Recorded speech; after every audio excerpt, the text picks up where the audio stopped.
श्री निम्बार्क श्री हरिव्यास। अब आगे बता रहे हैं कि जीवों में जो है उसमें भी मुमुक्षु जन जो जीव है वो धन्य है। जो अपने ज्ञान की इच्छा करते हैं, जो मुमुक्षु जन है समस्त जीवों में, बोले वो जीव धन्य है। और उन मुमुक्षु जनों में से भी सबसे बड़ा भक्त है।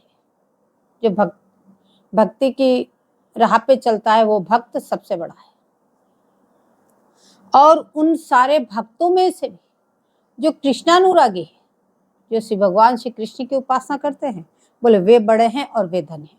बोले ये बात सभी शास्त्र पुराण सब में आती है, क्योंकि वो रसिक हैं, वो प्रेमी हैं, वो रस की उपासना करते हैं। इसलिए उनमें भी द्वारकानाथ को जो भजते हैं वो विशेष धन्य। जो कृष्णानुरागी है उनमें से भी जो श्री द्वारकानाथ जी की उपासना करते हैं वो और विशेष धन्य है। और उससे भी आगे बोले जो मथुरानाथ से प्रेम करने वाले वो उनसे भी धन्य है। क्यों? क्योंकि वहां तक ब्रज का छींटा आ जाता है, मथुरा में ब्रज का छींटा आ जाता है, इसलिए द्वारकानाथ जी से बोले वो धन्य है। और मथुरावासी भी गोपी चरणों की दासी भाव चाहते हैं। मथुरा के उपासना वाले भी चाहते हैं कि हमें भी गोपियों की चरण रज मिल जाए, चरणों की दासी बन जाए। तो इन मथुरा वालों से भी नंद भवन के किंकर धन्य है। और उनसे भी बोले उनसे भी आगे बोले वो सखा धन्य है, जो निरंतर ठाकुर जी के साथ रहते हैं, चाहे जैसा करते हैं, तो इसलिए वो सखा धन्य। बोले सखा से भी वात्सल्य भाव वाले धन्य, और उनसे भी ब्रजांगना वाले और श्रेष्ठ हैं। और उनसे भी जो निकुंज में स्वामी जी के विविध श्याम सुंदर को जो प्यार करते हैं, बोले वो धन्याति धन्य है। क्योंकि उत्तरोत्तर प्रेम बढ़ता गया, सब जगह सब स्थिति पूर्ण रूप से है, कोई न्यून नहीं है, सभी अपने आप में अधिक से अधिक है, लेकिन केवल इनमें उत्तरोत्तर प्रेम की वृद्धि होती गई, इससे वो धन्याति धन्य होते गए। अब निकुंज में जो अधीन लाल है उनके भी 4 भेद बताए। ये भेद केवल उपासना से है, वस्तुगत में कोई भेद नहीं, सभी जगह सब एक समान है। लेकिन जैसे जैसे उत्तरोत्तर प्रेम की तीव्रता बढ़ती गई उसको उसी प्रकार से उसकी कक्षा दी गई। अब पहला भेद बोले दोनों एक में एक हो रहे, प्रेम से ओतप्रोत है, कौन प्रिया कौन लाल इसका भी पता नहीं। ऐसे प्रेम से जो ओतप्रोत है, बोले इनको प्रेम यहाँ लो माई, दोनों एक में एक हो जाए, एक ही तन मन एक ही सांचे ढरी सुडंग, जहां इस बात का पता नहीं चले दो है या एक है या दो है। बोले मदा घूर्णे नेत्रम नवरति रसावेश विवशो रसद द्वाम प्राणत प्रणय परिपाटया परतरम मिथो गाढ़ श्लेषा द्वैलय मिव जातम मरकत द्रुत स्वर्ण छाप स्फुरतु मिथुनम तन मम हृदय। अब जब दोनों एक में एक हो गए हैं तो दोनों में प्राण का कोई भेद नहीं रहेगा, दोनोdem के तन भी एक, मन भी एक, प्राण भी एक, किसी प्रकार का कोई भेद नहीं है। अब रस परतर अवस्था में पहुंच गए, अब रस उत्कृष्टतम परतम अवस्था में रस पहुंच गया दोनों। जब दोनों एकामेक होकर रस विहार कर रहे हैं, जहाँ पे कौन प्रिया कौन लाल इसका भेद का भी पता नहीं चल रहा है, बोले तो वो रस परतम अवस्था में पहुंच गया।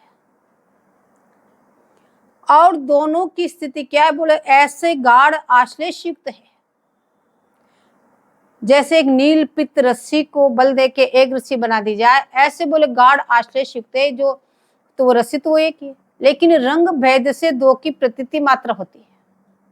तो दोनों स्वरूप गाढ़ आश्लेष से मरकत और गले हुए सोने में मिलकर इस प्रकार हो गए मानो को कोई तीसरी वस्तु उठ के आई हो,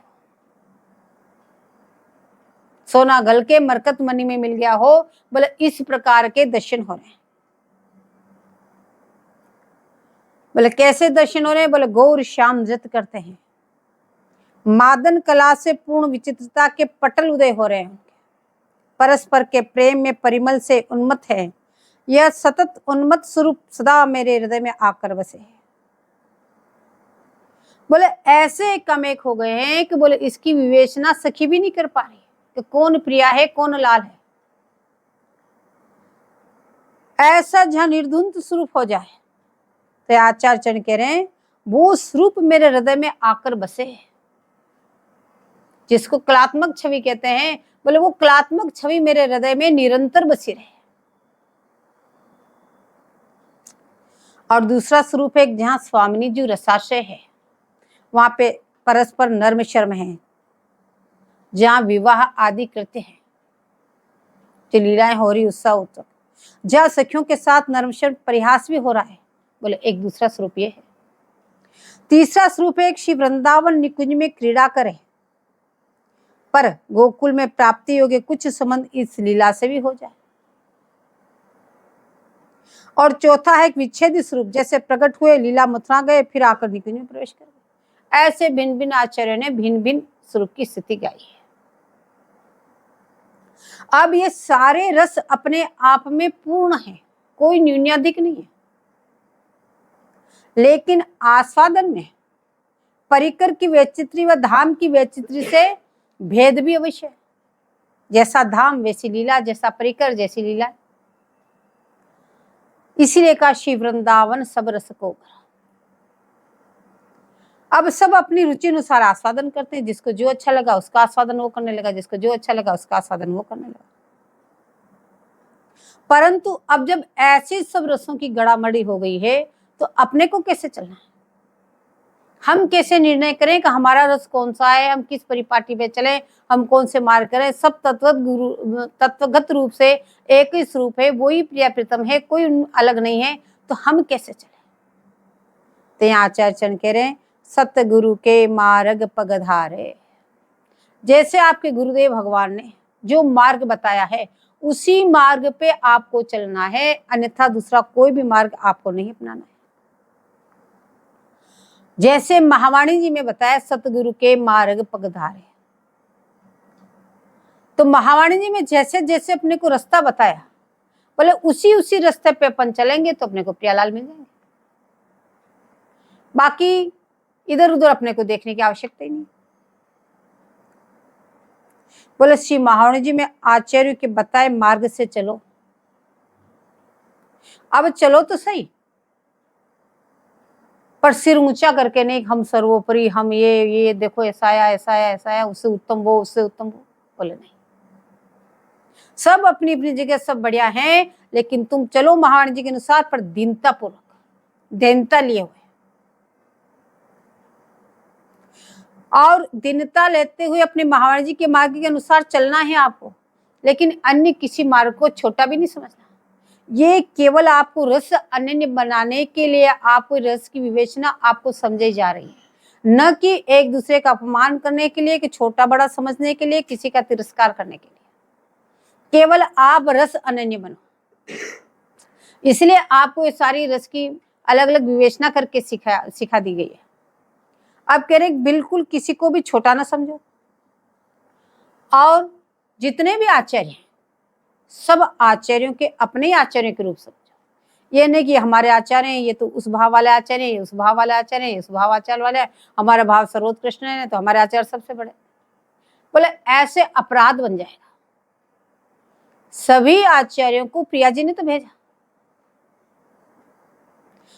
तो बोले सभी आचार्यों को अपने आचार्य के समान समझो, परंतु रहना अपनी ठोर पे, उनका यथोचित सम्मान सब कुछ करते हुए आपको रहना है अपनी ठोर पे, चलना है अपने आचार्यों के मार्ग पे, जो आपको अपने आचार्यों ने जो मार्गदर्शन किया है, जो आपको आज्ञा प्रदान किए, बोले उसके अनुसार चलना है। लेकिन आपको अपमान भी किसी का नहीं करना है, न किसी को छोटा बड़ा समझना है, सबको एक समान समझना है।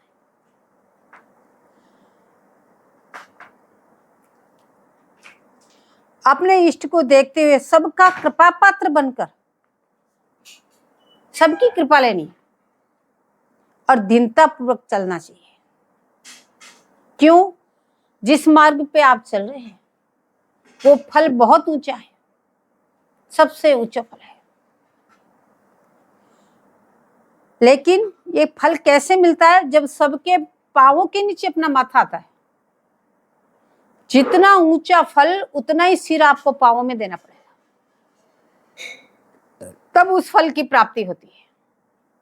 तो अति ही ऊंचो प्रेम फल सबको पेयत नाय, शीश करे जब चरण तर तब कर पहुंचे ताय। ध्रुवदास जी महाराज कहते हैं कि ये जो प्रेम फल कोई ऐसा साधारण नहीं है। प्रिया जी के प्रेमांकुर उदय होना, प्रेम की प्राप्ति करना कोई साधारण बात नहीं है। ये बहुत ऊंचा फल है, बहुत ऊंचा फूल है।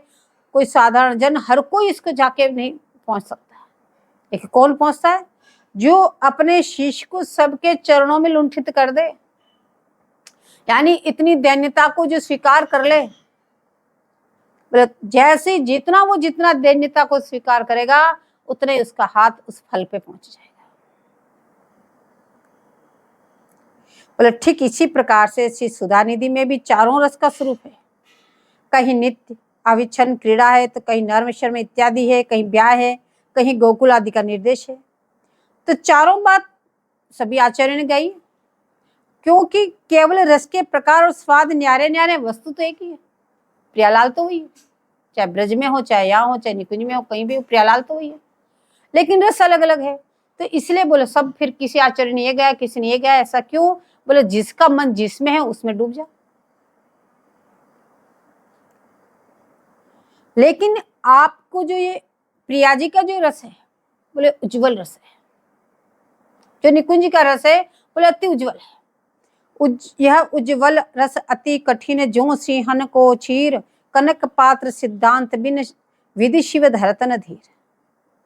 बोले ये रस तो केवल सिंह के बच्चे और तथा कनक पात्र में ही रह सकता। जैसे शेरनी का दूध या तो उसका बच्चे पी सकता है, या सोने के पात्र में ही वो रह सकता है। यदि अन्य किसी पात्र में आपने लिया, लोहा, तांबा, पीतल, बोले उसके छेद करके बाहर निकल जाएगा। तो इसको साधारण मत समझो।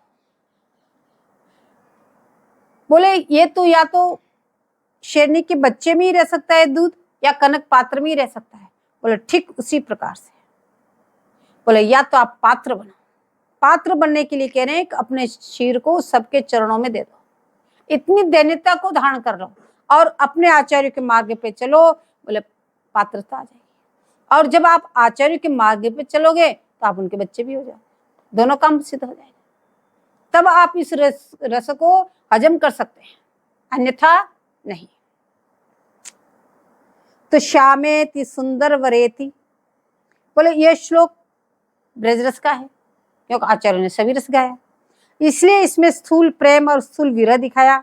जहां युगल में विच्छेद हो जाए, जैसे ब्रज लीला में जब लाल गोचारण में जाते हैं तब स्वामी जी को विरह होता है, तो उनका किस प्रकार से दिन करता है, तो उस बात को बता रहे हैं कि स्वामी जी बोलती श्यामेति सुंदर वरेति, लाल जी के नामों का उच्चारण करती है। हे श्याम आदि का कर बड़ी कठिनाई से दिन करता है, सखी भी संभाल नहीं पाती है। बोले इस प्रकार से ब्रजलीला है। अब सब भगवत स्वरूप की लीला ऐश्वर्य माधुर विशिष्ट हो, पूर्ण हो। सब भगवान की जो लीला, सब भगवत लीला जितने भी है वो ऐश्वर्य प्रदान भी है, माधुर्य प्रदान है, कुछ विशिष्ट, किसी में ऐश्वर्य विशिष्ट है, किसी में माधुर्य विशिष्ट है सबकी लीला, और सब जगह सब पूर्ण है। पर परिकर विशिष्ट से रस की पूर्णता है। जैसे जैसे वहां परिकर है वैसा वैसा वहां पे रस है। तो जैसा परिकर है ऐसी रस की वहां पे पूर्णता है। ऐश्वर्य के परिकर में ऐश्वर्य का विकास हो गया। जिन्होंने ऐश्वर्य की उपासना की, ऐश्वर्य का वो परिकर है, तो वहां पे ऐश्वर्य ऐश्वर्य दिखने लगा। और माधुर्य के परिकर में माधुर्य का विकास होता है। जो माधुर्य मधुर रस की उपासना करते हैं, जो परिकर मधुर रस के हैं, वहां पे माधुर्य का प्रकाश हो गया।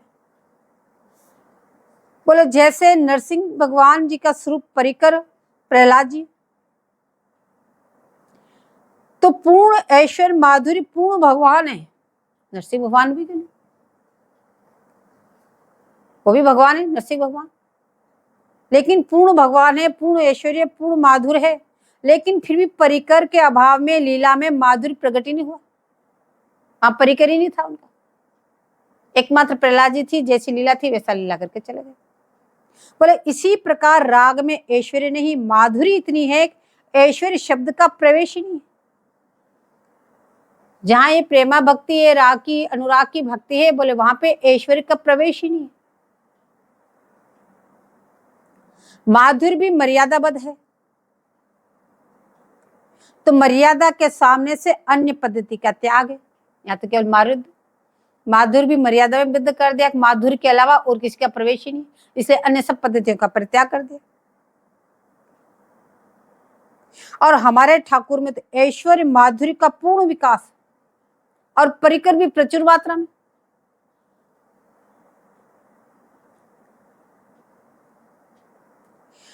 और श्री गीता जी में भी मैं ईश्वर हूं इस बात का प्रतिपालन किया। ऐश्वर्य के परिकर में ऐश्वर्य और माधुर्य के परिकर में माधुर्य प्रकट है। भगवान वही है, इस बात को समझाने तत्वगत भगवान वही है, निकुंज बिहारी ही ब्रज बिहारी हैं। इस बात को समझाने के लिए आपको सारी बातें समझी जा रही है, कहीं आगे चल के मन में भेद ना आ जाए।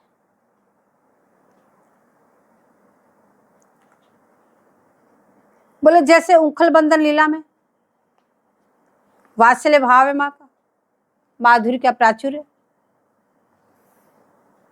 अब माँ लाल जी को उखल से बांधना चाहती है, कितनी रस्सियां मंगाई गई अपनी खिरक की, सारी धीरे धीरे पूरे गोकुल की, धीरे धीरे पूरे ब्रजमंडल की, लेकिन लाल जी बंधने भी नहीं आ रहे, क्योंकि माधुर्य का इतना प्राचुर्य है कि लाल बंधने में नहीं आ रही। ऐश्वर्य लीला अपनी सेवा में उपस्थित हो गई कि मेरे सामने मेरे ठाकुर को कोई बांधे में कैसे देखूं, इसलिए वो रस्सियां छोटी पटकती जा रही है। लेकिन लाल जी जितने लंबे चौड़े उतनी है, न तो कमर भी बड़ी हुई, न वो बिलास की कोंदनी भी तंग हुई, वो जैसी की जैसी रही, न तो स्वरूप बड़ा हुआ न कमर की कोंदनी तंग हुई। और बड़ी से बड़ी रस्सियां से एक बल भी नहीं लगा लाल जी के, 2 अंगुल छोटी की छोटी रह गई। तो ऐश्वर्य और माधुर्य दोनों एक साथ एक आधार में उपस्थित हो गए। ऐश्वर्य कह रहा मैं बांधने नहीं दूंगा, अखिल ब्रह्मांड विश्वनायक है, इनको कौन बांध सकता है। माधुर्य कह रहा मैं बांध के रहूंगी, अंत में माधुर्य की विजय हुई, मां ने बांध ही दी। ठीक ऐसे बलि महाराज के यहां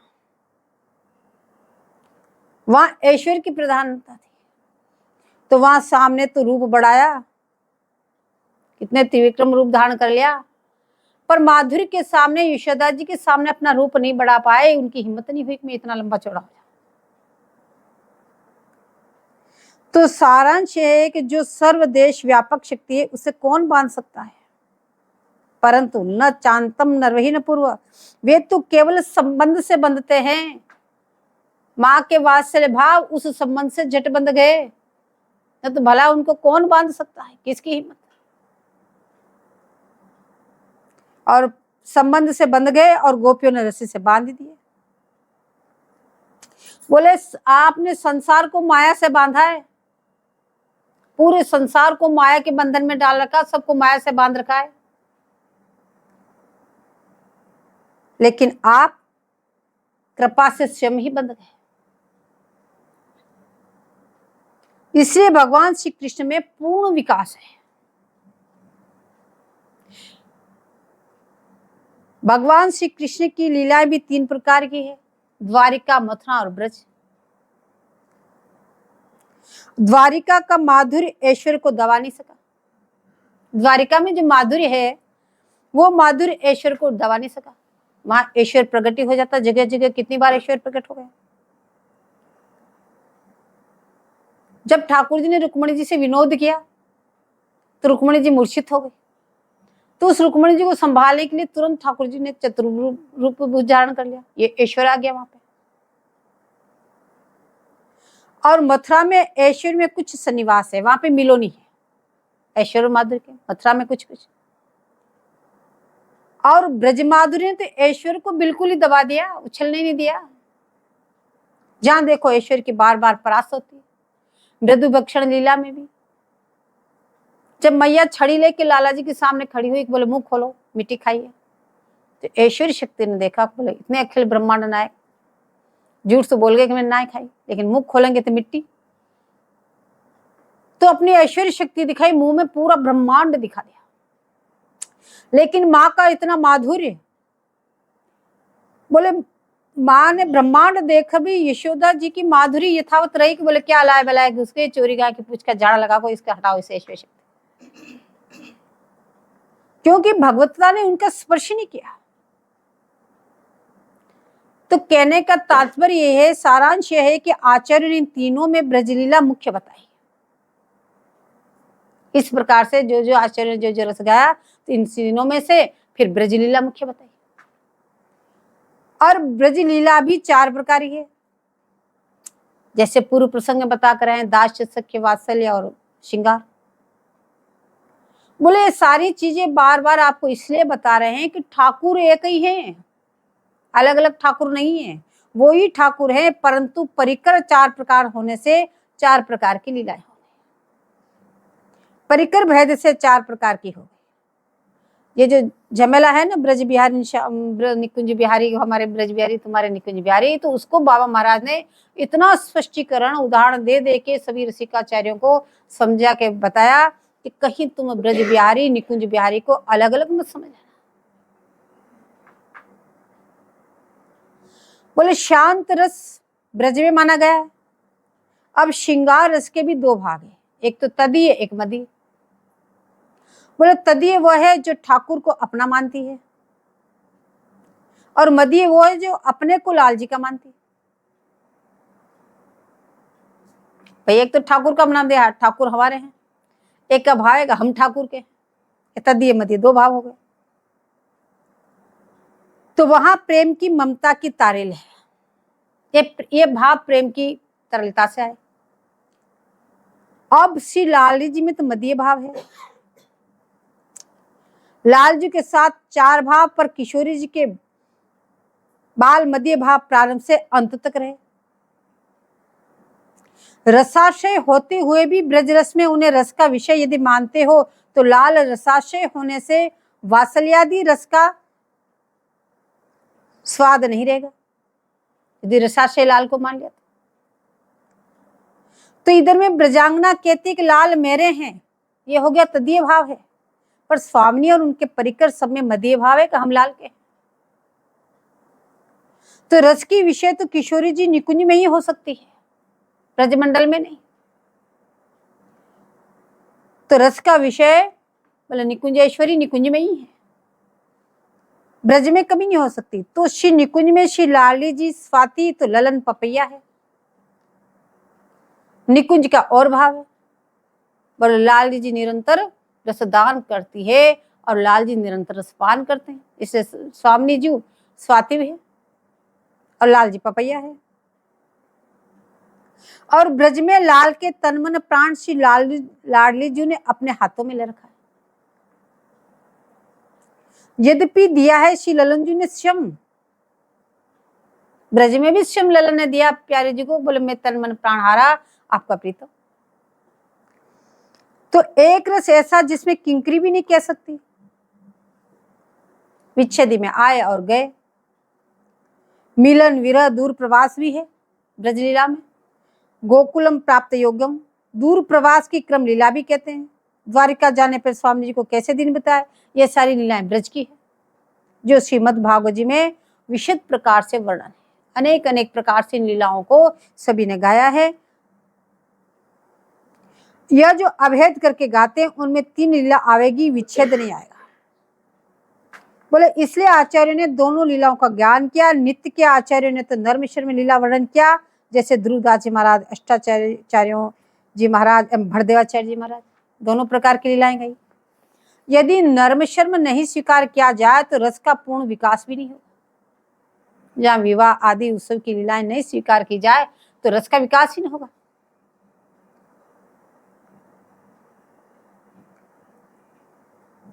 बोले प्रथम 2 भेद तो इस लीला में अवश्य है, जैसे बिहारी देव जी कहते हैं दूल्हा से दुल्हन अधिक बनी, ये बिहार लीला बिहारी देव जी भी गाते हैं। तो नर्म शर्म का भी स्पष्ट वर्णन है, आगे धन पीछे धनी। बोले ऐसे लेकर के सखी कल्प वृक्ष की पूजा करने ले जाती है प्रियालाल को। ब्याह करने के बाद सखियां युगल किशोर जी को बोले पूजन करो, तो कल्प वृक्ष की पूजा करने के लिए ले जाती है। अब पूजन किया तो वर मांगने की बारी, सखिया कहते वर मांगो, अपने अपने इच्छित वर को मांगो। तो सखी ने कहा अंचल जोर कर, आंचल पसार करके लता से अभिष्ट वर मांग लो जो जो आपको चाहिए। तो स्वामी जी तो चुप रही, कुछ नहीं मांगा। और सहचर्य ने मांगा रहु यह प्रीति सनी, इन दोनों में प्रेम इसी प्रकार से बराबर रहे, दोनों एक दूसरे के प्रेम से ओतप्रोत रहे, ये दोनों और हम इसी प्रीति में सने रहे। अब लालजू ने भी मांगा अपना अंचल पसार के, बोले हे कल्पलता श्री स्वामी जी हमसे कभी मान न करे, ये वर हमें दीजिए। लालजू ने मांगा। तो भाव यह है कि नर्म शर्म के बिना रस की माधुरी नहीं है।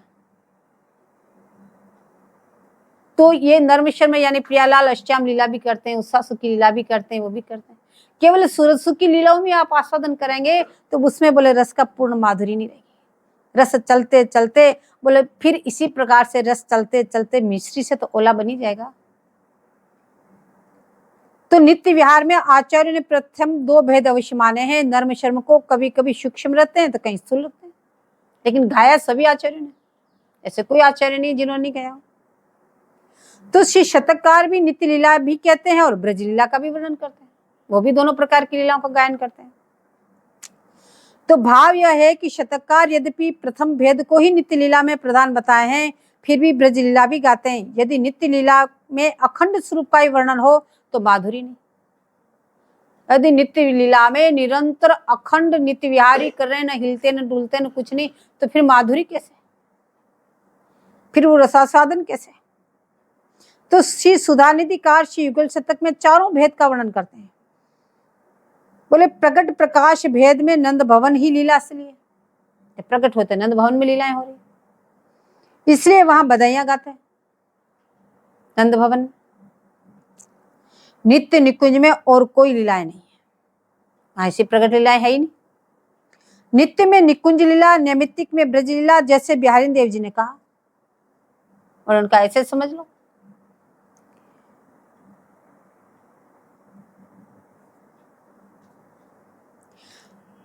वो नित्य लीलाएं तो निकुंज में प्रकट लीलाएं बधाई आदि है और ब्रज में भी है। अब यह बाल काल की लीला वात्सल्य सखा के पास पौगंड ब्रज में किशोर मुकुलित और पूर्ण किशोर श्री निकुंज में ही है। अब ये जो लीलाएं हैं ब्रज की तो बता रहे हैं। तो पहले तो बाल काल की लीला है, उसमें वात्सल्य भाव, नंद बाबा को मैया को सुख देने के लिए बाल लीलाएं हुई वात्सल्य भाव के लिए। फिर थोड़े पौगंड हुए तो सख्य भाव के लिए उनको पुष्ट किया, सखा भाव के लिए। फिर मुकुलित किशोर हुए तो ब्रज में गोपियों को पुष्ट किए। जब पूर्ण किशोर अवस्था में पहुंचे तो निकुंज की लीलाएं शुरू हुई। तो बरसाने आदि में लीला होगी, उसमें भी तदी अपने को लाल का मानना भाव होगा। वात्सल आदि में भी यही बात है। माता पिता भी, अन्य कांता भी, मिलन बिछुरन है इन सब लीलाओं में, परंतु नित्य में मिलना और बिछुरना नहीं है। नित्य निकुंज लीलाओं में बोले मिलना और बिछुरना ही नहीं। मिले तो जब जब बिछुरे, जब बिछुरे नित्य मिलन, क्या नित्य मिलन है वहां। तो जहां जुगल घर में आकर मिलते हैं और वहां ब्रज का निकुंज है, क्योंकि लीला लोकवत है, मिलन बिछुरन। नंदगांव में जाके मिलते हैं तो बोले वो तो लोकवत लीला है, तो वहां उसको ब्रज का निकुंज कहते हैं, वो भी कहते हैं निकुंज है, तो ब्रज का निकुंज है, क्योंकि लीला में बिछुरन है, मिलन है, और लीला तो नित्य है। निकुंज में लालजू की तरफन का वर्णन है, श्री लालजू की विरह का वर्णन है, किसी भी आचार्य ने नहीं गाया। बोले नित्य निकुंज मंदिर में एक लाल जी विरह कर रहे हो, प्यारे जी विरह कर रहे हो, क्या दोनों तड़फ रहे हो, बोले ऐसा किसी भी आचार्य ने नहीं गाया। ब्रजरस में भी श्री लालीजू लीला के कई स्वरूप हैं, लेकिन दूर प्रवास की तो चर्चा ही नहीं, पर विरह मिलन है, मिलन और विरह तो है ब्रज लीला में, पर दूर प्रवास की लीला ब्रज में नहीं आती है। तो प्रिया को छोड़ के कहीं दूर चले गए। पूर्व राग से मिलन और विचरण है, और इनका मिलन कैसे, बोले पहले जब प्रकट लीला में जब दोनों एक दूसरे को जानती नहीं, किन्हीं किन्हीं आचार्य ने ऐसे गाया कि जब प्रकट हुए तो एक दूसरे को जानते नहीं। फिर रूप दर्शन या रूप चर्चा से प्रेम उत्पन्न हुआ। किसी ने आके लाल जी के सामने स्वामी जी के रूप का वर्णन किया, बोले ऐसे वृषभान बाबा की लाडली इतनी सुंदरी, या कहीं सखियों के पास उनके दर्शन हो गए, उससे उनका प्रेम उमड़ आया। तो रूप को सुनकर लाल जी के दर्शन के लिए प्रेम सरोवर पर चले जाते हैं। पता उनका रूप सुना ऐसी बोले लाडली जी है, और वो प्रेम सरोवर पर नित्य खेलने के लिए आती है। उस रूप को सुनकर के ही लाल जी प्रेम सरोवर पे पहुंच जाते हैं दर्शन करने के लिए। अब वहां पे स्वामी जी सखियों के साथ आंख मिचोनी की खेल खेल रही है। एक की आंख मिचते हैं, दूसरी सब छिप जाती है, फिर ढूंढ के लाती है, जो पकड़ में आ जाती है फिर उसकी आंख मिचती है। तो ऐसे स्वामी जी जब छिपने के लिए गई एक झुरमुट लताओं में, और वहीं लाल जी बैठे हुए थे दर्शन करने के लिए कुछ दूर पे। जैसे ही स्वामी जी वहां छिपी तो दोनों के नेत्र से नेत्र मिल गए। अब लाल जी तो अवाक होकर दर्शन करते रहे। स्वामी जी संकोच वच कुछ बोली नहीं, और दर्शन करते करते लाल वही मूर्छित हो गए और प्रेमाशु की धारा बह चली। तो दर्शन करने पे लाल मूर्छित हो गए। उस समय उनके नेत्रों से इतना जल बहा, इतना जल बहा। स्वामी जी संकोच वच किसी से कुछ नहीं बताया, और वापस जैसे खेल समाप्त हुआ जुरमुट से निकल के, और बोले बोले खेल यहीं समाप्त किया जाता है, और वो अपने भवन में आ गए। अब लाल जी के नेत्रों से इतना अश्रु बहा, इतना अश्रु बहा कि वो प्रेम सरोवर भर गया लबालब। इसी से उसका नाम प्रेम सरोवर हो गया।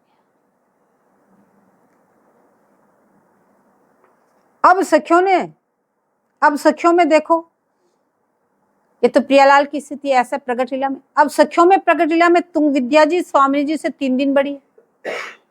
3 दिन पहले प्रकट हुई तुंग विद्या जी। ललिता जी 2 दिन बड़ी है, 2 दिन पहले प्रकट हुई। विशाखा जी समव्यस का है, उसी दिन प्रकट हुई। अष्टमी के दिन ही प्रिया जी, अष्टमी के दिन ही विशाखा, और बाकी सखियां छोटी।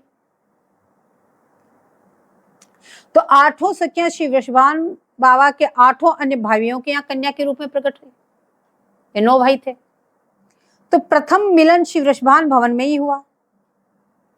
अब यहाँ पे बाबा महाराज कह रहे हैं वैसे तो प्रथम मिलन वृषभान भवन में ही हुआ। जब प्रिया जी प्रगटी उसमें लाल जी 15 दिन के थे। तो यहाँ पे गोकुल में सूचना आई कन्या हुई, तो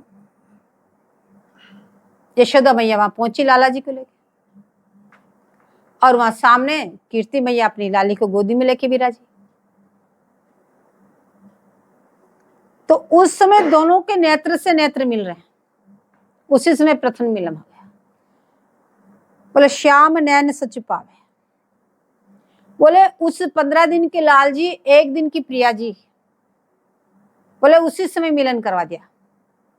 अब दोनों एक दूसरे को निहार रहे हैं, लेकिन यहाँ कह रहे श्याम नैन सच पावे, यहाँ पे भी वो निकुंज रस का ही आस्वादन कर रहे हैं।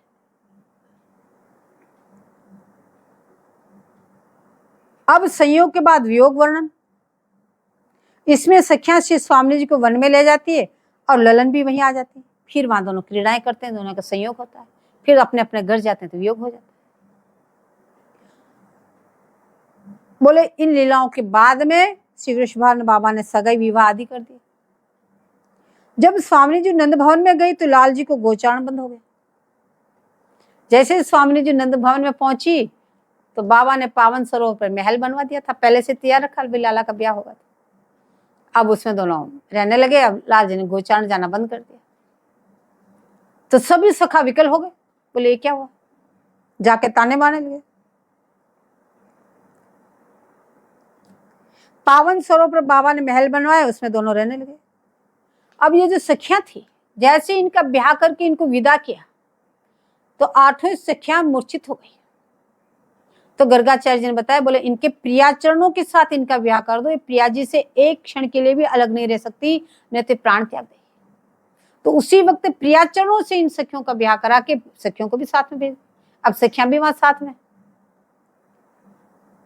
अब सखा श्री ललन जी की अनुपस्थिति में विकल होने लगे। बोले बिल्कुल ये तो बाहर ही नहीं निकलते, क्या बात है।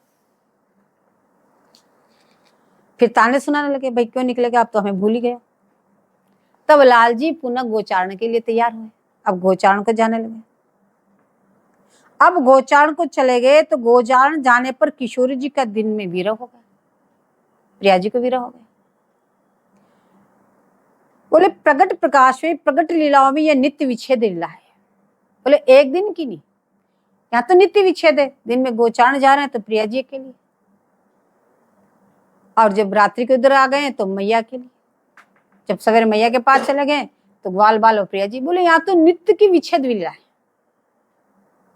उस समय श्री स्वामी जी की दशा पर सुधानिधिकार ने 5 श्लोक लिखे हैं, और वो सब बिछुरन का कारण वो हे श्यामेति सुंदर वरेति का प्रलाप कर रही है।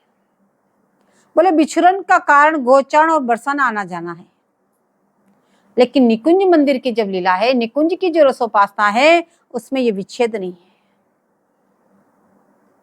वहां 2 देश नहीं है, कभी उधर जाओ कभी इधर जाओ, वो तो एक ही है, कालांतर भी नहीं है।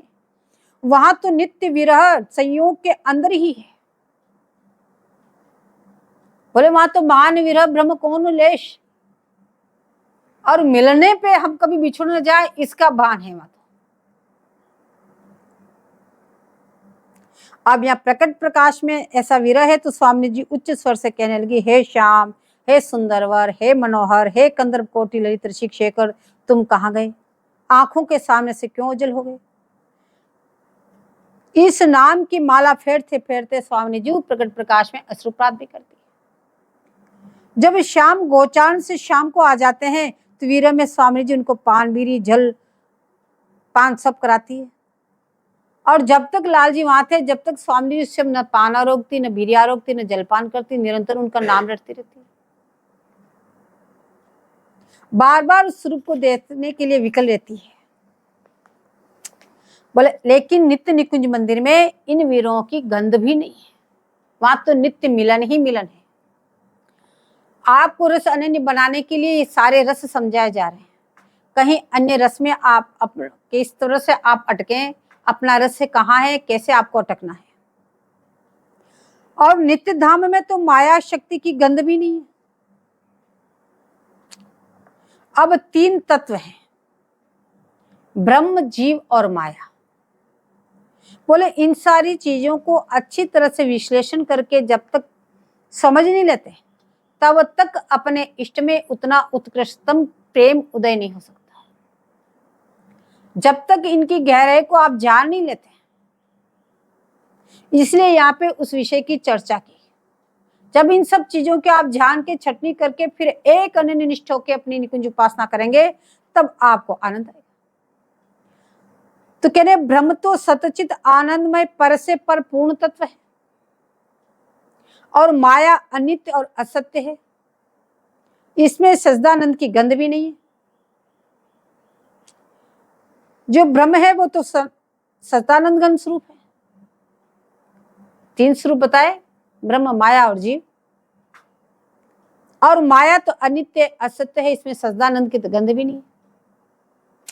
और जीव सजदानंद ब्रह्म का अंशभूत है। ब्रह्म, माया और जीव ऐसी स्थिति है, बीच में माया है, इधर में ब्रह्म, इधर में जीव।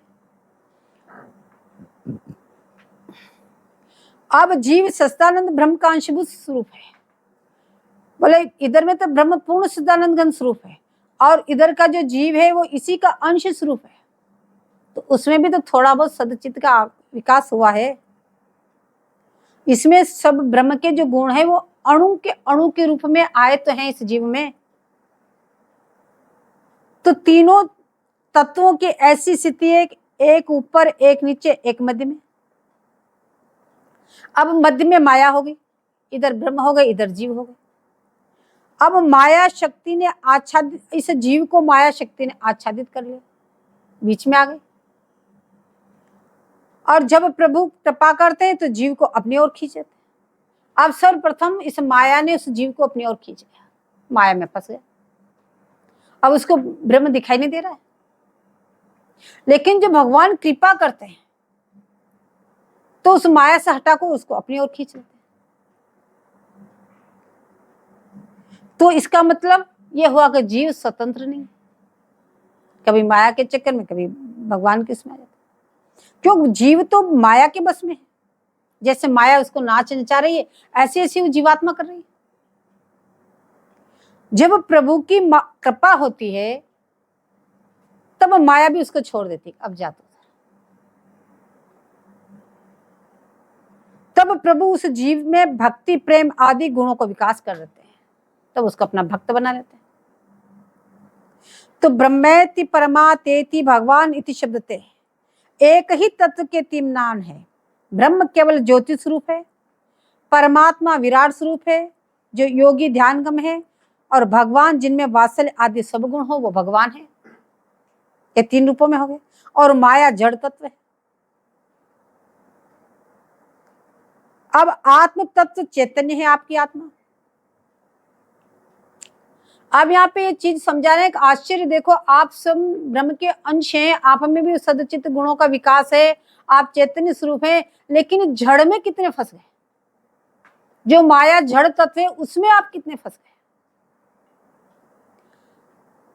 आपको माया को परित्याग करना है। जब तक उसके वास्तविक गुणों को आपको प्रतीति नहीं होगी तो आप उसका त्याग कैसे करें। तो भगवत सत्ता प्रवेश करने पर ही जीव कुछ कर पाता है। जब तक माया की प्रबलता है तब तक उसमें भगवत तत्व जो है, यह सदचित आनंद स्वरूप जो है, बोले वो उसका दब जाता है, उस माया से आच्छादित हो जाता, ढक जाता है, जब तक वो माया से ऊपर नहीं उठे। बोले भगवत्ता में तीन तत्व सदचित आनंद, ये तीनों जीव में अणुरूप से हैं, और यह कण भी माया से दब गया। माया में इतना वो आकृष्ट हो गए, माया को सर्वोपरि मानने लगा, सब कुछ यही है, उसी को प्राप्त करने के लिए प्रयास करने लगा, भगवत तत्व को बिल्कुल ही भूल गया। तो यह कहते हैं तृतीय तत्व ब्रह्मेति परमात्मेति भगवान इति, एक तत्व के तीन नाम भगवान है जिसे सच्चिदानंद सागर कहते हैं। बोले वो है श्री कृष्ण। यश्य प्रभा प्रभावता, जिसमें अंग की प्रभा से अनंत अनंत भगवत अवतार होते हैं कि जाके पदनक ज्योति की आभा को अनुलेश जगमगात है जगत में परब्रह्म परमेश। बोले इस प्रकार से आचार्य चरण महावाणी जी में कहते हैं।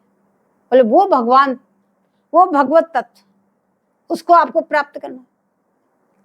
तो ईश्वर तत्व के नख की छटा की ज्योति बोले पूरे विश्व में व्याप्त है। सच्चिदानंद सागर का पानी बोले मूल स्वरूप बोले कौन है, बोले भगवान श्री कृष्ण है।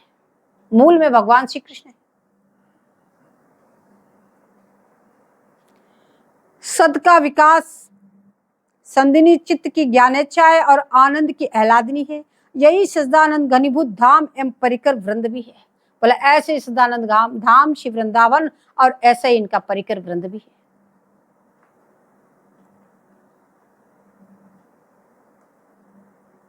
आनंद माने तन्मयता मनोवृत्ति का ज्ञान नहीं कराता, इसलिए श्री विग्रह में प्रेम संपत्ति सचचित लिए होगा। जो प्रेम है वही श्री स्वामी जो लाल है। प्रेम और प्रिया प्रीतम में अभेद तत्व है। प्रेम कोई एक अलग वस्तु नहीं है। बोले प्रिया लाल ही साक्षात प्रेम स्वरूप है, पर भेद भी है कुछ। प्रिया प्रीतम प्रेम ये सब अभेद तत्व होते हुए भी कुछ भेद है। बोले क्या भेद है? जब खिलावे तब पावे। तो प्रेम ही आधीनता कराता है और प्रेम जीवन सत्ता के पात्र पर सौंपनी पड़ती है। ये प्रेम ही है जिससे एक दूसरे के वो आधीन होते हैं। प्रेम ही उनकी आधीनता स्वीकार कराता है और प्रेम से ही दोनों एक दूसरे पे अपने प्राण न्योछावर करते हैं। ऐसे भेद भी है और अभेद भी है। बोले वही प्रेम है। और यदि प्रेम के ही दोनों स्वरूप है लेकिन फिर भी प्रेम उनके अधीन है। प्रेम प्रियालाल के अधीन है। यदि प्रेम प्रियालाल के अधीन न हो, स्वामी लाल के अधीन न हो, तो वो साधक को कैसे दे सकते हैं? जो वस्तु उनके अधीन है वो ही तो किसी दूसरे को दे सकते हैं। तो प्रेम के ही स्वरूप होते हुए भी प्रेम उनके अधीनस्थ है, इसलिए वो अपने साधकों को दे देते थे। श्री स्वामी जी देती है और लाल उसके आचक हैं।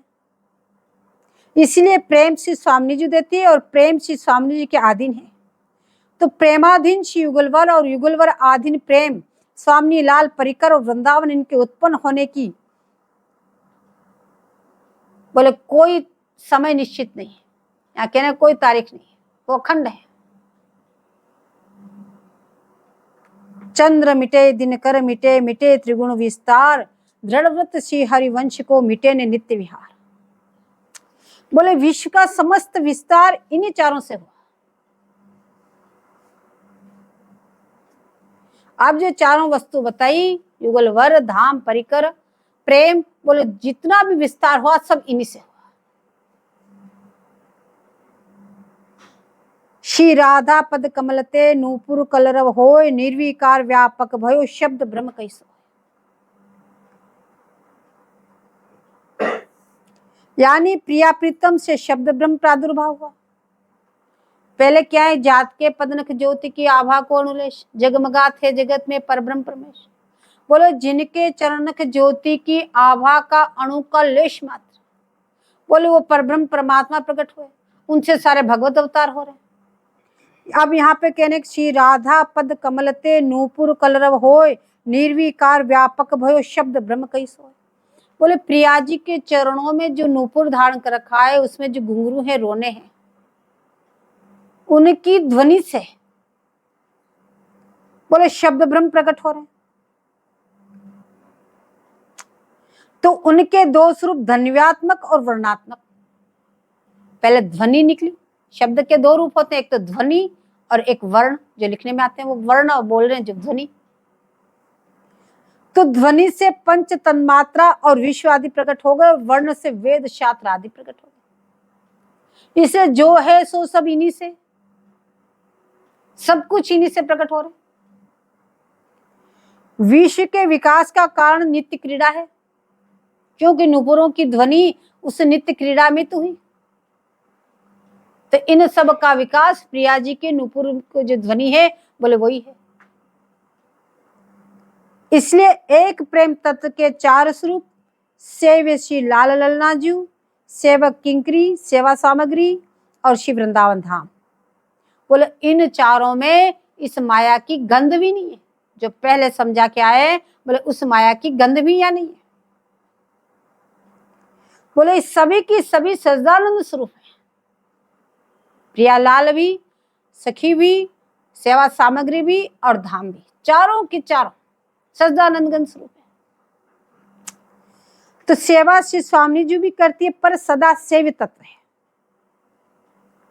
सेवा कभी कभी स्वामी जी करती है, सखी को बेनी गूंथना सिखाती है।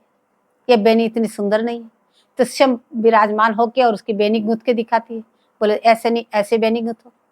लेकिन वो सेवित तत्व रूप से वो सेवी है, वो स्वामिनी है, सेविका को सिखा रही है। और इसी प्रकार से सखी कभी इष्ट पे शासन भी करती है, सावधान अब यो नहीं करिए, पर वे सदा सेविका ही रहेगी। तो श्री स्वामी जी लाल जी रज में लोट लगाते हैं। इस रज पे इतने प्रसन्न हैं, इतने प्रसन्न है, इतने मोहित हैं, यूं कह लो कि इस रज में लोट लगाते हैं, बिना ही बिछात के विराजमान होते हैं, बार बार भूरी भूरी प्रशंसा करते हैं, और कभी कभी लता का सिंचन करते हैं और रक्षा करती है। पर है उनका सेव्य ही, ऐसा नहीं कि वो ऐसा करें तो सेव्य नहीं है, वो सेव्य ही, वो सेव्य से जुगले रहेंगे। और वस्तु तो सेवा सामग्री रहेगी, लता पता है सब सेवा सामग्री। इसलिए सच्चिदानंदमय श्री लाल ललना रज आदि सभी सच्चिदानंद स्वरूप है। ये रज भी सच्चिदानंदमय स्वरूप है,